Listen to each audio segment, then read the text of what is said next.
Cherethathites. And the gatekeepers were Shallum, Akub, Talman, Ahiman, and their brethren. Shallum was the chief. Until then they had been gatekeepers for the camps of the children of Levi, at the king's gate on the east. Shallum the son of Kori, the son of Ebiasaph, the son of Korah, and his brethren from his father's house.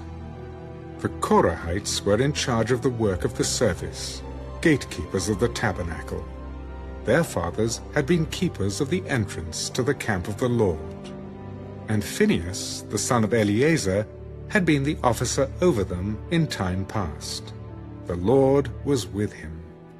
Zechariah, the son of Meshelemiah, was keeper of the door of the tabernacle of meeting. All those chosen as gatekeepers were 212.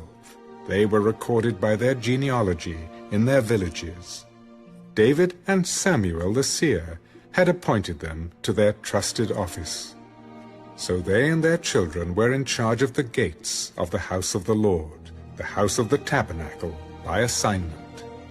The gatekeepers were assigned to the 4 directions, the east, west, north, and south.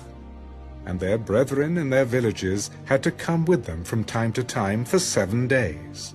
For in this trusted office were 4 chief gatekeepers. They were Levites, and they had charge over the chambers and treasuries of the house of God.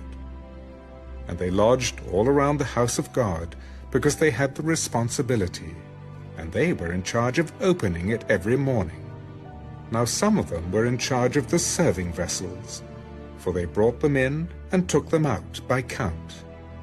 Some of them were appointed over the furnishings, and over all the implements of the sanctuary, and over the fine flour, and the wine, and the oil, and the incense, and the spices. And some of the sons of the priests made the ointment of the spices. Mattithiah of the Levites, the firstborn of Shallum the Korahite, had the trusted office over the things that were baked in the pans. And some of their brethren, of the sons of the Kohathites, were in charge of preparing the showbread for every Sabbath. These are the singers, heads of the fathers' houses of the Levites, who lodged in the chambers, and were free from other duties, for they were employed in that work day and night. These heads of the fathers' houses of the Levites were heads throughout their generations. They dwelt at Jerusalem. Jeiel, the father of Gibeon, whose wife's name was Maacah, dwelt at Gibeon. His firstborn son was Abdon, then Zur, Kish, Baal, Ner, Nadab, Gedor, Ahio, Zechariah, and Mikloth. And Mikloth begot Shimeah. They also dwelt alongside their relatives in Jerusalem with their brethren. Ner begot Kish. Kish begot Saul, and Saul begot Jonathan, Malchishua, Abinadab, and Eshbaal. The son of Jonathan was Merib-Baal, and Merib-Baal begot Micah. The sons of Micah were Python, Melech, Tariah, and Ahaz. And Ahaz begot Jerah.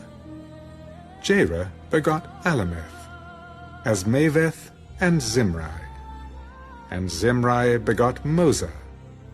Moza begot Bineah, Rephaiah his son, Eleazar his son, and Azel his son.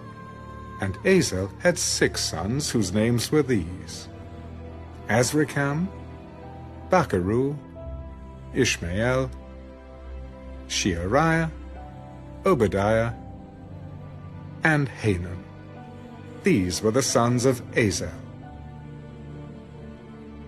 1 Chronicles, chapter 10. Now the Philistines fought against Israel, and the men of Israel fled from before the Philistines, and fell slain on Mount Gilboa. Then the Philistines followed hard after Saul and his sons, and the Philistines killed Jonathan, Abinadab, and Malchishua, Saul's sons. the battle became fierce against Saul. The archers hit him, and he was wounded by the archers. Then Saul said to his armor-bearer, "Draw your sword and thrust me through with it, lest these uncircumcised men come and abuse me." But his armor-bearer would not, for he was greatly afraid. Therefore Saul took a sword and fell on him. And when his armor-bearer saw that Saul was dead, he also fell on his sword and died. So Saul and his 3 sons died, and all his house died together. And when all the men of Israel who were in the valley saw that they had fled, and that Saul and his sons were dead, they forsook their cities and fled. Then the Philistines came and dwelt in them. So it happened the next day, when the Philistines came to strip the slain, that they found Saul and his sons fallen on Mount Gilboa. And they stripped him, and took his head and his armor, and sent word throughout the land of the Philistines to proclaim the news in the temple of their idols, and among the people. Then they put his armor in the temple of their gods, and fastened his head in the temple of Dagon. And when all Jabesh-Gilead heard all that the Philistines had done to Saul, all the valiant men arose, and took the body of Saul and the bodies of his sons, and they brought them to Jabesh, and buried their bones under the tamarisk tree at Jabesh, and fasted 7 days. So Saul died for his unfaithfulness, which he had committed against the Lord, because he did not keep the word of the Lord, and also because he consulted a medium for guidance. But he did not inquire of the Lord, therefore he killed him, and turned the kingdom over to David, the son of Jesse.